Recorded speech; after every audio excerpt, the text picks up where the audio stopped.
Ma'am thank you. आपके पास option.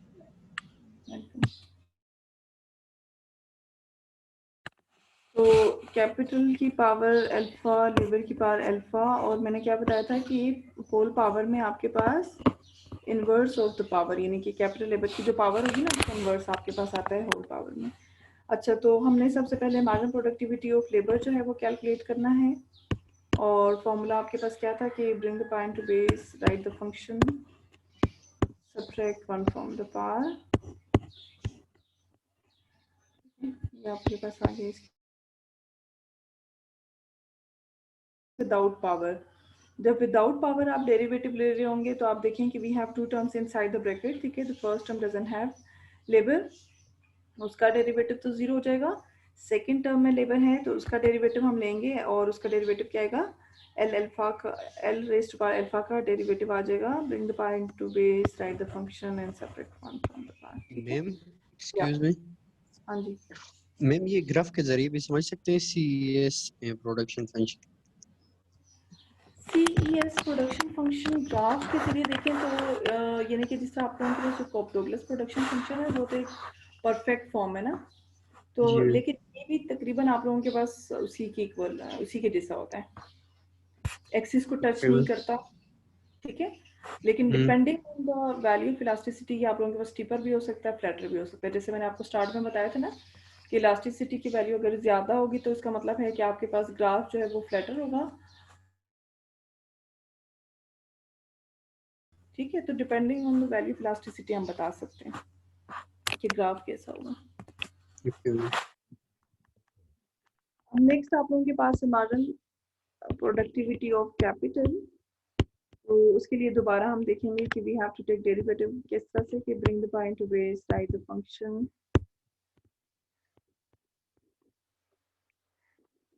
Subtract 1 from the power, ठीक है। माइनस किया तो मैं दोबारा लिख देती हूँ।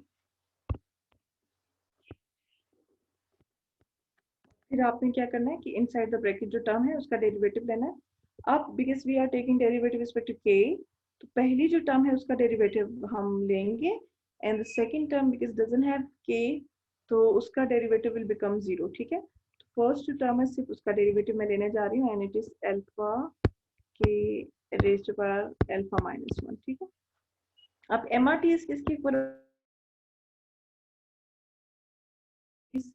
यानी एमपीएल ओवर एमपीके के इक्वल होता है, ठीक है। तो एमपीएल की वैल्यू सबसे पहले मैं लिख रही हूँ, ये इतनी सारी वैल्यूज हैं दोबारा मैं लिख रही हूँ, ठीक है।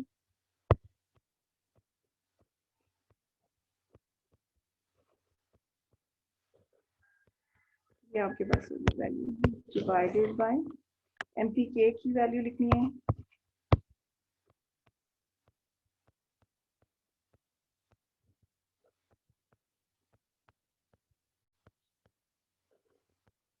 ठीक है।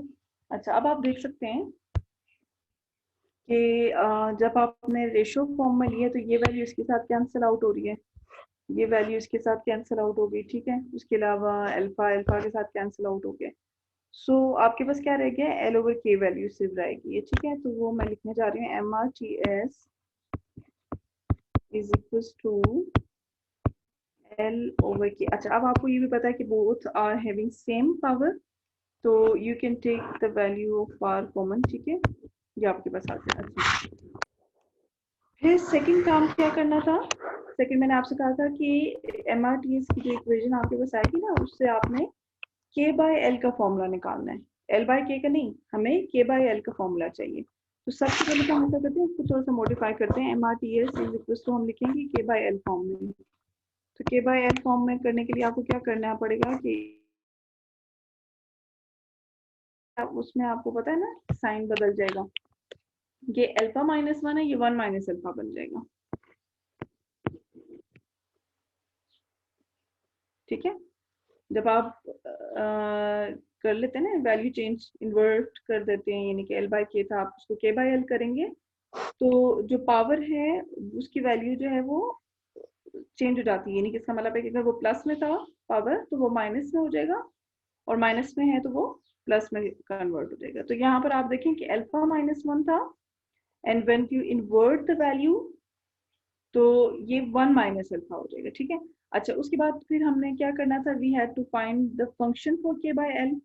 तो ये जो अभी आप लोगों के पास इक्वेशन है राइट नाउ, उसको आप लें के बाय एल की फॉर्म में करने के लिए क्या करेंगे, वी मस्ट हैव के by L on left hand side, और बाकी सारी चीजें दूसरी तरफ होनी चाहिए। इसकी पावर में 1 माइनस अल्फा नहीं होना चाहिए, तो हम क्या करेंगे, इसकी पावर से 1 माइनस अल्फा हटाने के लिए दोनों की 1/1 माइनस अल्फा से डिवाइड करनी, ठीक है। यानी कि आपके पास के बाय एल किसकी बनाएगा,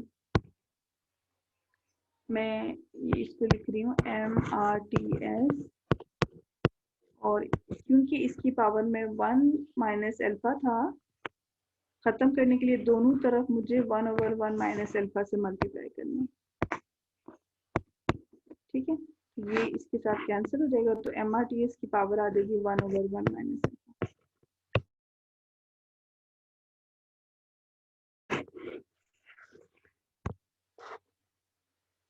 दिस इज आर इक्वेशन 2। हाँ जी, यहाँ तक बात ना समझ आएगी तो पूछ लें।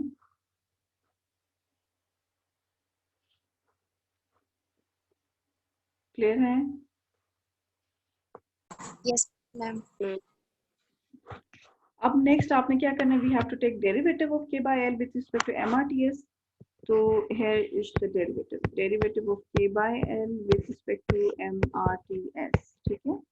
So when you take derivative, क्या आंसर आएगा, the formula is to bring the pi into base, so we here have 1/1 minus alpha in the base। फिर क्या करना था, write the function and subtract 1 from the power। तो ये रहा MRTS, और इसकी पावर में से एक हमने माइनस, ये रहा इसमें से -1 करके, ठीक है। सो ये तो होगी डेरिवेटिव की वैल्यू। अब देखते हैं कि वैल्यू आपके पास इलास्टिसिटी सब्स्टिट्यूशन की क्या आती है, ठीक है। मैं कलर चेंज करती हूँ। इलास्टिसिटी ऑफ सब्स्टिट्यूशन, सबसे पहले आपका जो फॉर्मूला था उसके अकॉर्डिंग आपने डेरिवेटिव की वैल्यू लिखनी थी।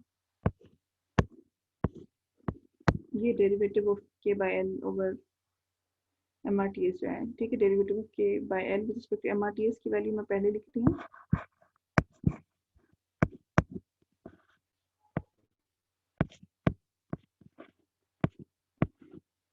इनटू, फिर हमारे पास फॉर्मूले में क्या होता था, इस तरफ MRTS है ओवर के बाय एल। अब के बाय एल की जगह हम इक्वेशन 2 इसकी वैल्यू लिख देते हैं के बाय एल की, विच इज MRTS, और पावर में भी है 1/1 माइनस अल्फा, ठीक है। अच्छा, अब you can see that we have MRTS 3 times, एक इधर नजर आ रहा है, एक यहाँ पे MRTS है, एक इधर MRTS है, हो रहे हैं। तो हम ऐसा करते हैं कि MRTS हम 1 टाइम लिखते हैं, और पावर्स को ऐड या सब्ट्रैक्ट जो भी हो रही है, पता है ना, मल्टीप्लाई हो तो पावर्स ऐड हो जाते हैं, डिवाइड हो तो पावर्स जो है वो सब्ट्रैक्ट हो जाते हैं। तो इस रूल को अप्लाई करते हैं और देखते हैं आपके पास आंसर क्या आएगा। इलास्टिसिटी ऑफ सब्स्टिट्यूशन, ये तो कांस्टेंट है 1/1 माइनस अल्फा। ये आपके पास MRTS, we will write it once, और we will combine the powers. सबसे पहला आपके पास पावर आ रही है 1/1 माइनस अल्फा -1, ठीक है। अच्छा, इसकी पावर कुछ ना हो तो आपको पता है ना, पावर इज 1, तो ये दोनों क्योंकि मल्टीप्लाई हो रहे हैं तो ये आपके पास ये प्लस साइन के साथ इधर आ गया, ठीक है। और ये वाला जो है ये डिवाइड हो रहा है, तो आपको पता है जब डिवाइड हो रहा हो तो फिर आप उसको किस फॉर्म में लिखते हैं, ऊपर लेके जाएंगे तो माइनस हो जाएगा वो, ठीक है। तो ये वैल्यू आपके पास आ जाएगी -1/1 माइनस अल्फा।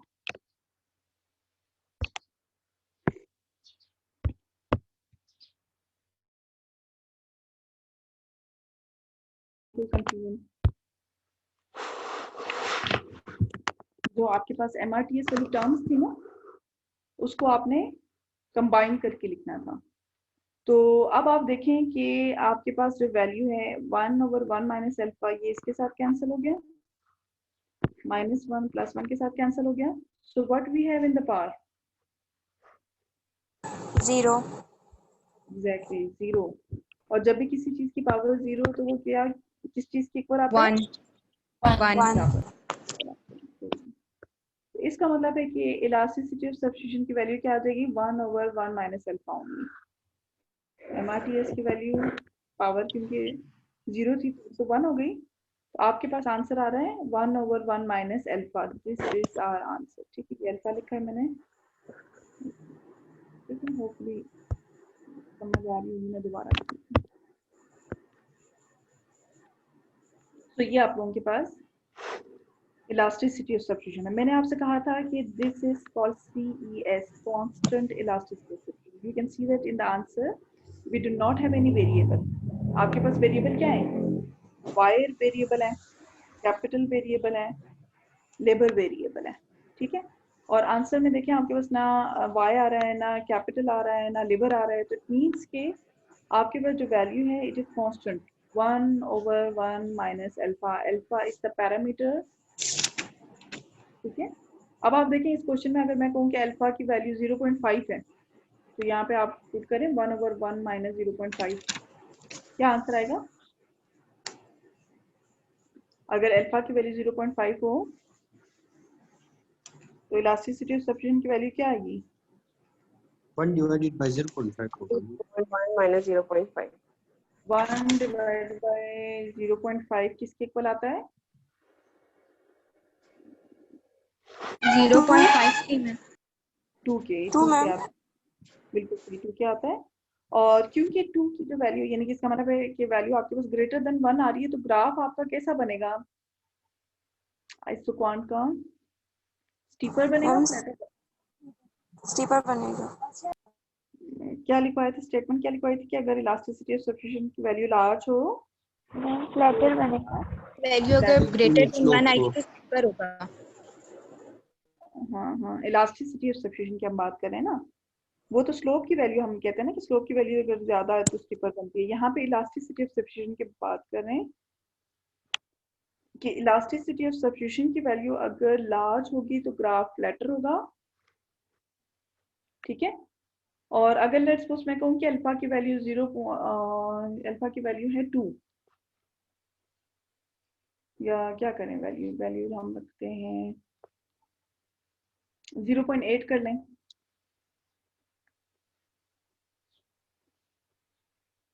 ठीक है, वैल्यू और ग्रेटर होते चली जाएगी। समझ आ रही है ना? मैम ये फिर अगर हम लोग 1 से बड़ी वैल्यू लेते हैं तो भैया नहीं, सिग्मा जो है हमारे पास नेगेटिव में आएगा। नेगेटिव आ जाएगा।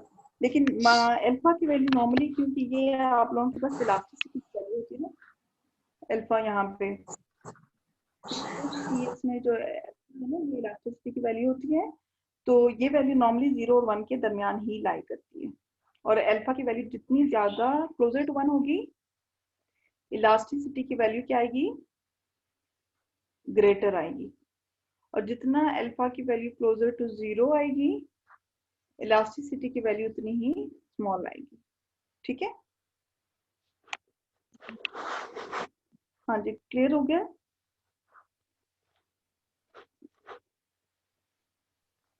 ने एक स्टेट ये भी इलास्टिसिटी ऑफ, अगर स्लोप की वैल्यू, स्लोप पे हम अगर इलास्टिसिटी अप्लाई करेंगे तो वो स्टीपर होगी, और अगर इलास्टिसिटी ऑफ सब्स्टिट्यूशन करेंगे तो वो फ्लैटर आइसोकॉन्ट पे होगी। वैसे तो हम कहते हैं ना कि जब भी आप लोगों के पास स्लोप वैल्यू यानी MRTS की अगर हम बात करें, खाली MRTS स्लोप वैल्यू आपको पता है जितनी ज्यादा वैल्यू बड़ी होती है आपका ग्राफ स्टीपर आएगा, स्लोप की वैल्यू जितनी छोटी होती है ग्राफ आपका फ्लैटर होता है। Yes ma'am. ठीक है, लेकिन यहाँ पे बात हम इलास्टिसिटी ऑफ सब्स्टिट्यूशन की कर रहे हैं। Yes ma'am. Elasticity of substitution के केस में जितनी वैल्यू बड़ी आती है इलास्टिसिटी ऑफ सब्स्टिट्यूशन की, आपका ग्राफ फ्लैटर होता है। ठीक है, और जितनी वैल्यू आपके पास स्मॉल होगी ग्राफ आपका स्टीपर होगा।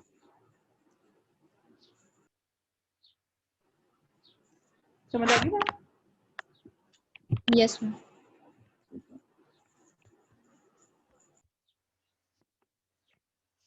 चलें, तो ये आप लोगों के पास था। इसी तरह आप लोगों के पास किसी भी तरह का CS प्रोडक्ट फंक्शन दिया जाए, ठीक है, तो आपको सॉल्व करना आना चाहिए। आप लोग प्रैक्टिस कर लें।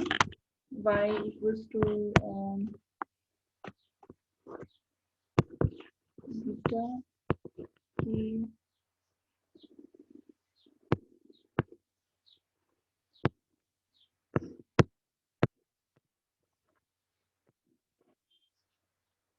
ये रो है, ठीक है, 4 पावर 1/1 ये फॉर्म है ये। अच्छा, जरूरी नहीं है कि ये बीटा और बीटा या ये चेंज भी हो सकता है वैल्यू, ठीक है, ये अल्फा भी हो सकती है। अच्छा, अब ये सी है, कैसे पता चला? क्योंकि कैपिटल और लेबर की जो पावर है वो सेम है, और जो भी इसकी पावर है उसका इनवर्स जो है वो आपके पास होल पावर में है, ठीक है, तो इसका मतलब ये सी है। और जब आप इसे सॉल्व करेंगे ना, तो आपके पास जो इलास्टिसिटी सब्स्टिट्यूशन की वैल्यू होगी वो कांस्टेंट ही आएगी। तो ये आप लोगों ने क्वेश्चन प्रैक्टिस करना है, ठीक है।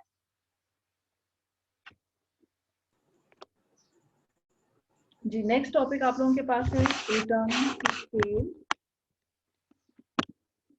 Return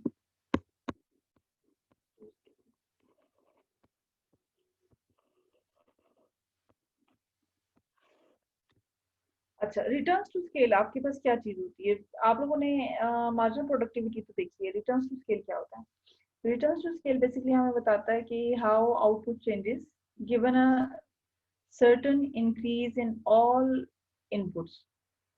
marginal productivity of capital की अगर हम बात करते हैं तो वो तो सिर्फ हमें बताता है कि कैपिटल की चेंज करने से, लेबर को कांस्टेंट रखकर खाली कैपिटल को अगर हम 1 यूनिट इंक्रीज करें तो आपके आउटपुट में कितना चेंज आता है, वो तो आपके पास हो गया एमपीके। एमपीएल क्या होता है? Marginal productive labour. यानी कि हम लेबर को चेंज करेंगे, कैपिटल को कांस्टेंट रखें, यस मैम। ठीक है।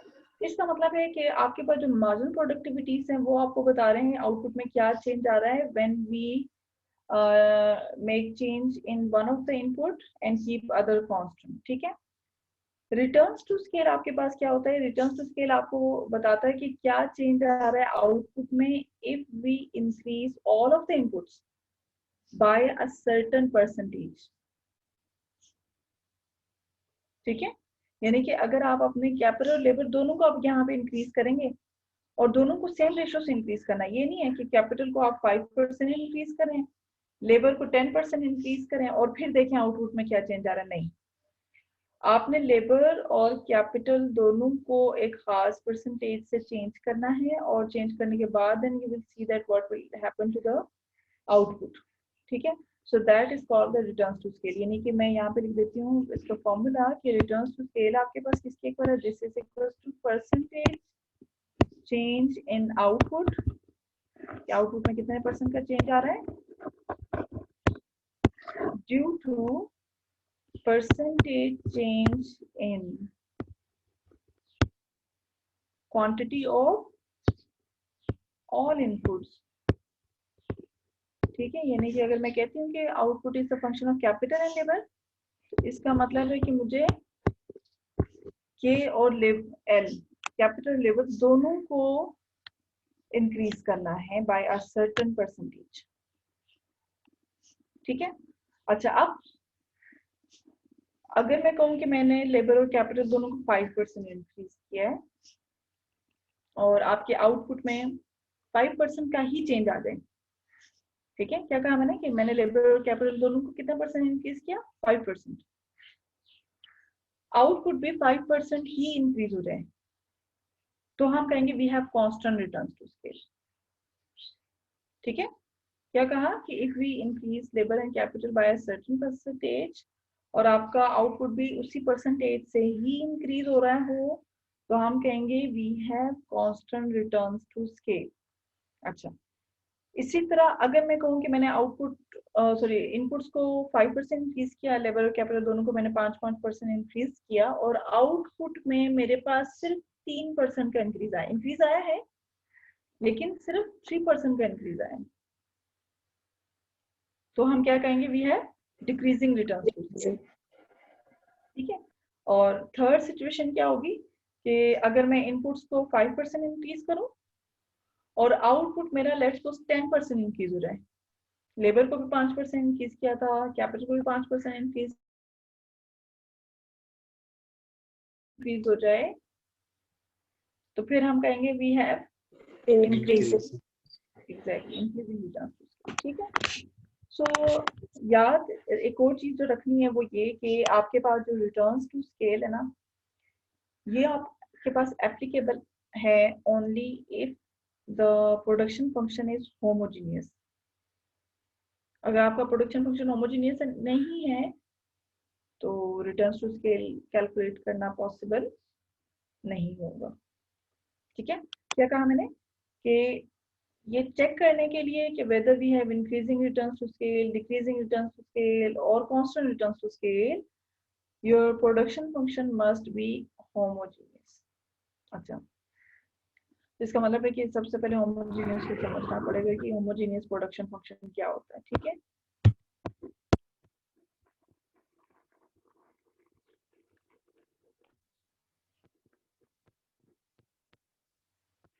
होमोजेनियस प्रोडक्शन फंक्शन होता है कि आपके पास, अगर मैं कहूँ कि मेरे पास ये क्या प्रोडक्शन फंक्शन है,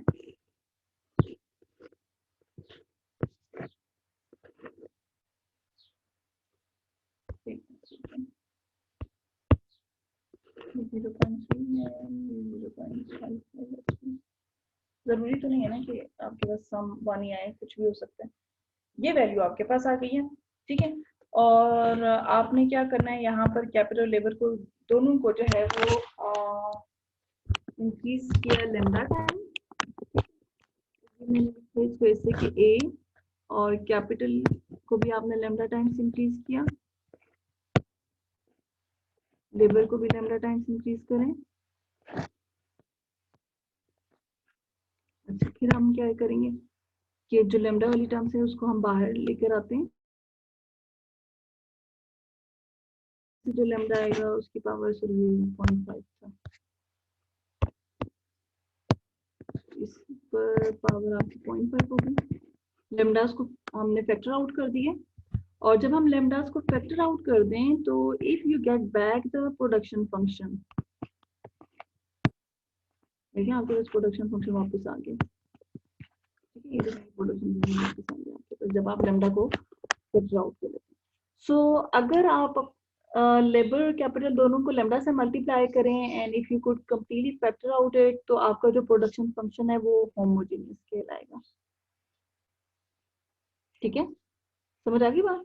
और इसकी जो पावर है, आप देखें इसकी पावर में क्या वैल्यू आ रही है। अगर ये पावर इसकी जो है वो लेस देन 1 आ रही है तो हम कहेंगे डिक्रीजिंग रिटर्न्स टू स्केल है।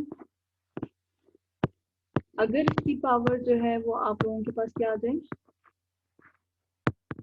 ग्रेटर देन 1 आ जाए, तो आप कहेंगे आपका जो प्रोडक्शन फंक्शन है वो increasing returns to scale exhibit कर रहा है। ठीक है, और अगर आप लोगों के पास लेमडा की पावर 1 आ जाए तो हम कहेंगे कांस्टेंट रिटर्न्स टू स्केल। इसी तरह देखिए, अगर मैं कहूँ कि ये मेरे पास प्रोडक्शन फंक्शन है और ये इस तरह से है कि कैपिटल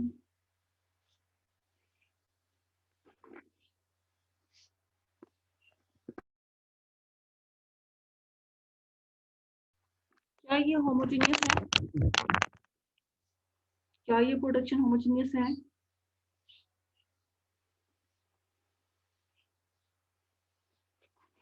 क्या करेंगे उसके लिए? No ma'am. कर लेते हैं ना कि कैपिटल को भी लेमडा से मल्टीप्लाई किया, लेबर को भी लेमडा से मल्टीप्लाई कर दिया। अच्छा, फिर आप देखें कि इधर आ गया लेमडा 0.5 की पावर 0.5, इधर आ जाएगा लेमडा की पावर 0.5 और लेबर की पावर 0.5। फिर आप लेमडा कॉमन ले सकते हैं ना, लेमडा 0.5, ब्रैकेट में आपके पास देखें क्या वैल्यू आ गई। प्रोडक्शन फंक्शन वापस आया कि नहीं, ब्रैकेट में देखें आ गया। ओके, तो इसका मतलब है ये जो प्रोडक्शन फंक्शन है वो क्या है, होमोजेनियस। ठीक है। और इसका रिटर्न्स टू स्केल क्या होगा, पावर में देखें आपके पास वैल्यू लेस देन 1 आ रही है, लेस देन 1 आ रही है ना, यस मैम। तो इंक्रीजिंग होगा, डिक्रीजिंग या constant? Decreasing ma'am, less than 1। अच्छा, आप एक और प्रोडक्शन फंक्शन देखें, आपके पास है 2 into k into l। ये जरा चेक करके बताएं कि आपके पास होमोजेनियस है या नहीं।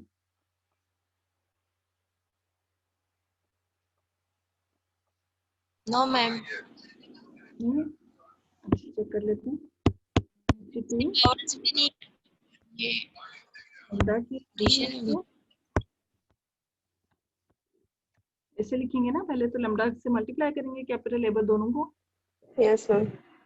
अच्छा फिर हम लैम्डा बाहर निकाल लेते हैं, लैम्डा 2 दफा है ना, तो 1 + 1 हो गया 52 इंटू कैपिटल लेबर, लैम्डा की पावर क्या आ गई 2, 52 के ओवर एन और फिर के इंटू, ये तो प्रोडक्शन फंक्शन वापस आ गया। तो इसका मतलब है कि होमोजेनियस है कि नहीं है। ये भी है। और इंक्रीजिंग रिटर्न्स टू स्केल है या decreasing? Ma'am increasing. Ma'am increasing क्योंकि पावर 2 है। बिल्कुल सही, ग्रेटर देन 1 है जिसका मतलब है इंक्रीजिंग। ठीक है, तो इस तरह से आप लोगों को चेक करना है। अच्छा इसी तरह अगर मैं आपसे कहूँ कि ये आप लोगों के पास है प्रोडक्शन फंक्शन इक्वल्स टू के या एल कर लो इंटू एल, एक ये है। अच्छा दूसरा आप चेक कर लें,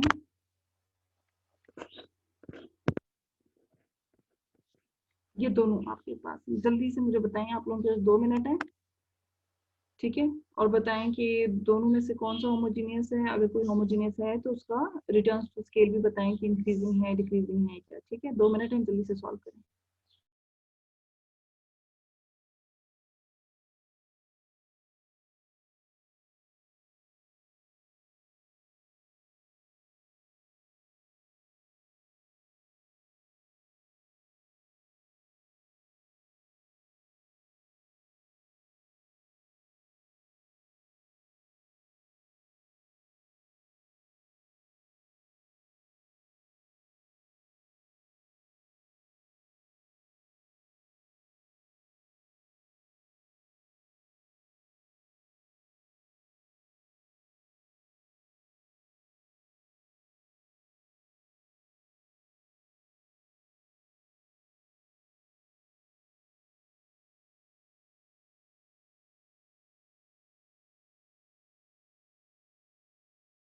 मैम पहला फंक्शन है होमोजेनियस।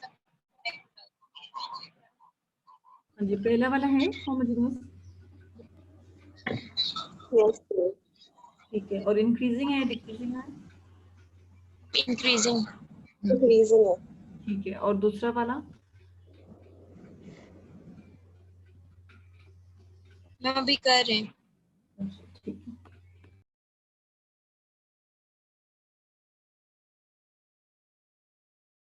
मैम सेकंड वाला नहीं है। सेकंड वाला होमोजीनियस ही नहीं है। ठीक है, तो इसका मतलब है कि अगर वो होमोजीनियस नहीं है तो जारी बात है रिटर्न्स टू स्केल बताना पॉसिबल नहीं है। ठीक है, अच्छा रिटर्न्स टू स्केल मालूम करने का क्या फायदा होगा, यानी कि अगर मुझे पता चल जाएगा कि इंक्रीजिंग रिटर्न्स टू स्केल है या डिक्रीजिंग है या कांस्टेंट है, तो इससे हमें क्या इंफॉर्मेशन मिलेगी? सो लेट्स सपोज, हम ये सपोज कर लेते हैं कि जी एक कोई फॉर्म है और उसका जो प्रोडक्शन फंक्शन है it exhibits increasing returns to scale, तो it tells us that whether there are cost advantages to large scale of production or not. ठीक है, अगर तो हमारे पास increasing returns to scale है तो इसका मतलब है there is cost advantage to large scale of production. ठीक है, यानी इसका मतलब है कि अगर increasing returns to scale है तो जो फॉर्म है that firm will be able to produce at a lower cost per unit. यानी इसका मतलब इंक्रीजिंग रिटर्न्स टू स्केल का क्या मतलब हुआ कि आप कम कॉस्ट पर ज्यादा प्रोड्यूस कर सकते हैं। अगर डिक्रीजिंग रिटर्न्स टू स्केल होगा तो इसका मतलब है कि जो फर्म है उसको ज्यादा कॉस्ट पड़ रही है।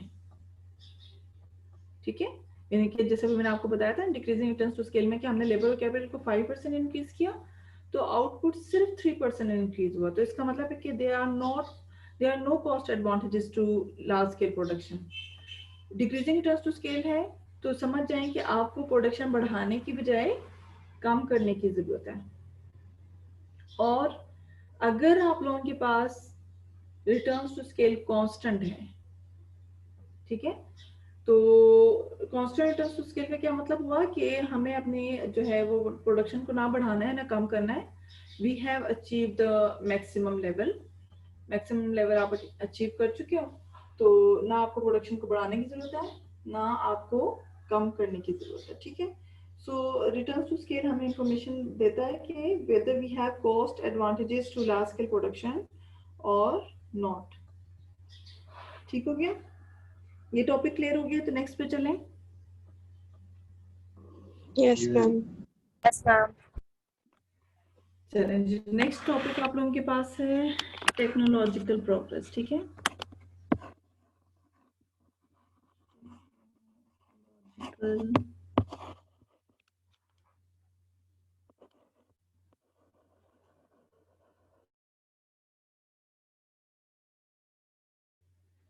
Technological progress. ठीक है. आप लोगों को पता है कि आप लोगों का जो प्रोडक्शन फंक्शन है ये over the time it shifts और चेंज. ठीक है. Doesn't remain same. कोई भी जो फॉर्म होती है उसका जो स्टार्टिंग प्रोडक्शन फंक्शन होता है और जब वो काफ़ी अरसे बाद जब अपने प्रोडक्शन फंक्शन को देखता है तो उसमें काफ़ी वो चेंज देखता है. उसकी कम्बिनेशन लेबर कैपिटल की कम्बिनेशन में चेंज देखता है या शिफ्टिंग देखता है कि पहले लेबर कैपिटल जितना वो यूज़ कर रहा था उससे सिर्फ 100 यूनिट्स प्रोड्यूस कर रहा था, अब सेम लेबर और कैपिटल उसको ज़्यादा आउटपुट प्रोड्यूस करके दे रहा है due to efficiency in the technology या due to better management skills. ठीक है.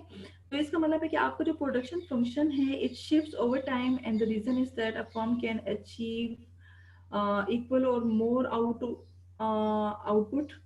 ठीक है. From a given combination of inputs. यानी सेम लेवल ऑफ इनपुट जो है वो, तो इसका मतलब है कि उसका जो प्रोडक्शन फंक्शन है वो शिफ्ट हो जाएगा. ठीक है. चेंज हो जाएगा उसका जो प्रोडक्शन फंक्शन है. और वो चेंजेस की रीजन मैंने आपको क्या बताई है कि वो जो चेंजेस आ रही हैं यानी कि इसका मतलब है कि पहले वो लेबर कैपिटल लेट्स सपोज दोनों 5 यूनिट्स यूज कर रहा था लेबर कैपिटल के and he was able to produce 100 units. और अब कुछ अर्से बाद वो देख रहा है कि सेम लेबर और कैपिटल से वो 100 की बजाय 150 यूनिट्स प्रोड्यूस कर रहा है. तो क्या रीजन हो सकती है उसका प्रोडक्शन फंक्शन क्यों शिफ्ट हुआ है? दो रीजन हो सकती हैं कि या तो इंक्रीज स्किल मैनेजर की मैनेजरियल स्किल्स अगर इम्प्रूव हो जाएं. ठीक है. दूसरा हो सकता है कि उसने एक बेटर टेक्नोलॉजी जो है वो यूज़ की है.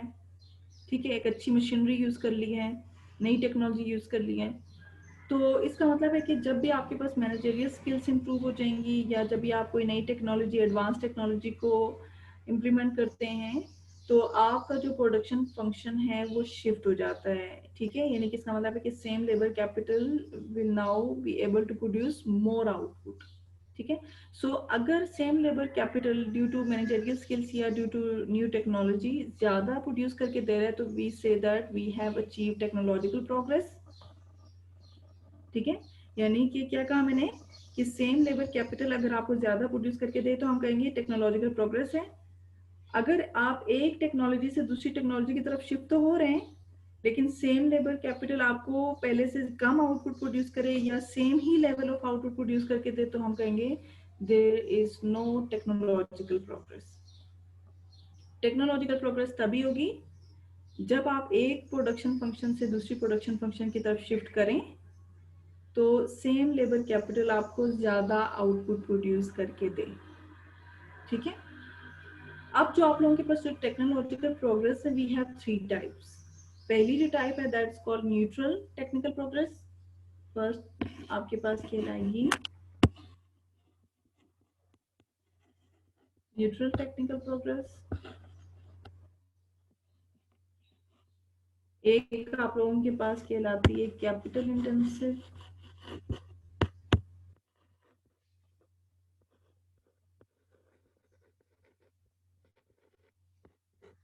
टेक्निकल प्रोग्रेस है. ठीक है. और थर्ड आपका लेबर इंटेंसिव है.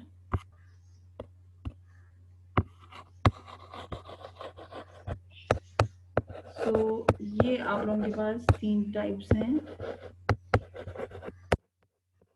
टेक्नोलॉजिकल प्रोग्रेस की. ठीक है.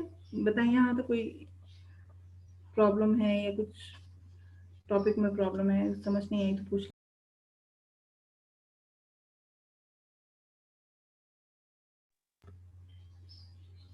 चलिए ठीक है।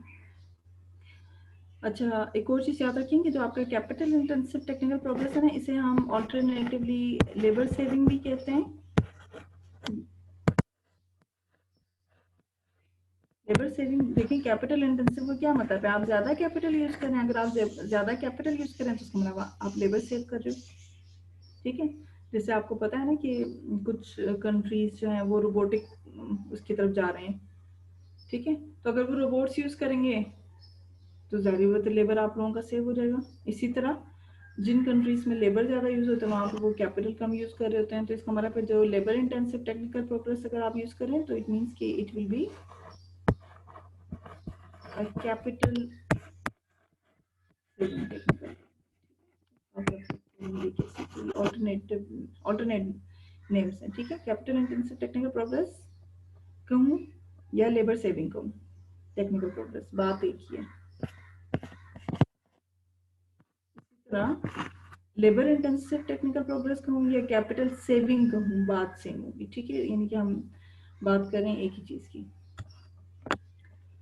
अच्छा, अब चलते हैं जो फर्स्ट टाइप है न्यूट्रल टेक्निकल प्रोग्रेस की, ये क्या चीज होती है।